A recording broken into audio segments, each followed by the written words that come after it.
السلام علیکم ورحمۃ اللہ۔ اگر کسی کا وطر رہ جائے رات کو نہیں پڑھ سکا، پروگرام یہ تھا کہ وہ پچھلے پیر اٹھ کے پڑھے گا، لیکن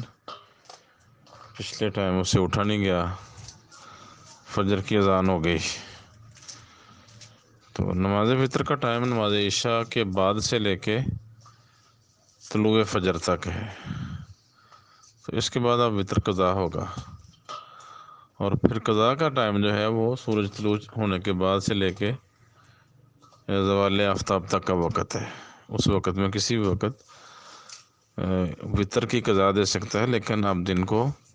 نماز وطر نہیں پڑھے گا بلکہ جفت پڑھے گا۔ اس بارے میں دلائل ہیں صحیح مسلم میں، حدیث نمبر 746 ہے۔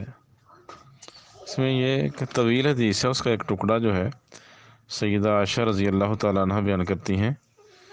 کہ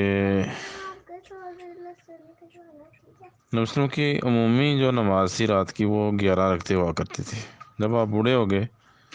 اور موٹاپا آ گیا تو آپ نے 7 وطر پڑھے اور 2 رکعتیں بعد میں پڑھتے، تو یہ 9 رکعتیں ہو جاتی تھی تہجد کی نماز۔ اور کہتی کہ نبی وسلم جب کوئی نماز پڑھتے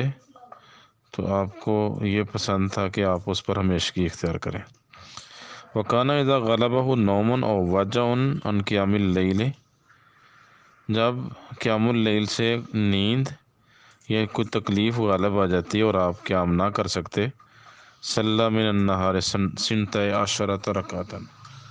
تو آپ دن کے وقت 12 رکعتیں پڑھا کرتے تھے۔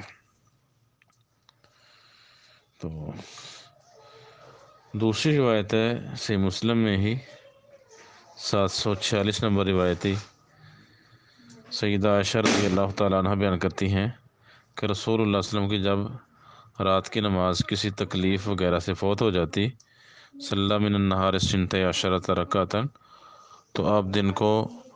12 رکعت نماز پڑھا کرتے تھے۔ تو تیسری روایت ہے صحیح مسلم میں ہی حضرت عائشہ سے ہی بیان کرتی ہیں 746 نمبر روایتی، کانا رسول اللہ صلی اللہ علیہ وسلم اذا عامل عملا اثبتہ، جب کوئی عمل کرتے تو اس کو ثابت رکھتے، ہمیشگی اس پر کرتے۔ وکانا اذا نام من اللیل او مریضہ، جب رات کو سو جاتے نماز تہجد سے یا بیمار پڑ جاتے، صلی من النہار سنتئی عشرۃ رکعۃ،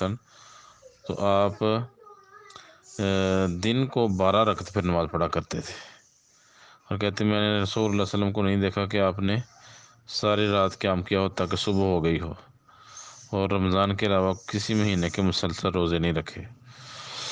تو یہ حدیث دلیل ہے کہ کسی کی نماز وطر رہ جائے تو وہ اس کی قضا دے سکتا ہے۔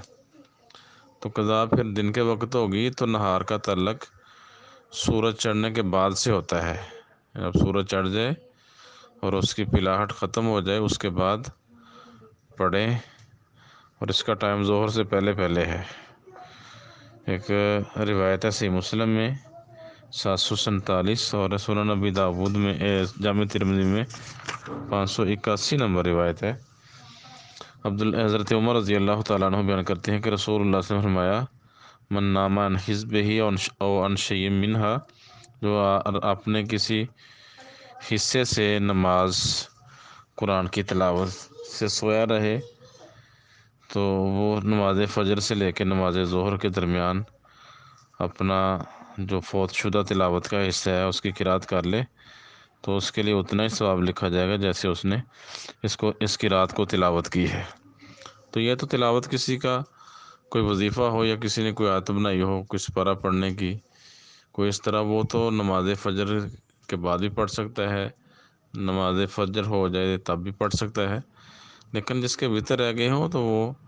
کیونکہ اللہ کے رسول کا معمول یہ تھا کہ آپ فجر کے بعد 2 سنتیں پڑھا کرتے تھے نماز فرض سے پہلے، فجر کے فرضوں سے پہلے، اور فرض کے بعد تو کوئی نماز ہے ہی نہیں سورج چڑھنے تک۔ تو مطلب تلاوت وغیرہ اگر کسی کی رہ گئی ہو تو وہ فجر کی نماز کے بعد یا نماز سے پڑھ لے، کوئی مسئلہ نہیں، لیکن وطر جو ہے وہ سورج چڑھنے کے بعد ہوں گے، اور قضا اس کی ہوگی تو قضا میں جفت ہوگی۔ کچھ کہتے ہیں جی 12 ہی پڑھنے چاہیے، جس کی روٹین ہے 1 وطر پڑھنے کی 3 پڑھنے کی، وہ بھی 12 ہی پڑھے، تو ایسی کوئی بات نہیں ہے، اللہ کے رسول چونکہ حضرت عائشہ نے بیان کر دیا کہ آپ کا اکثر معمول یہ تھا کہ آپ 11 پڑھا کرتے تھے، تو 11 پڑھنے والا 12 ہی پڑھے گا۔ تو اس میں ہے کہ جو جتنے وتر پڑھتا ہو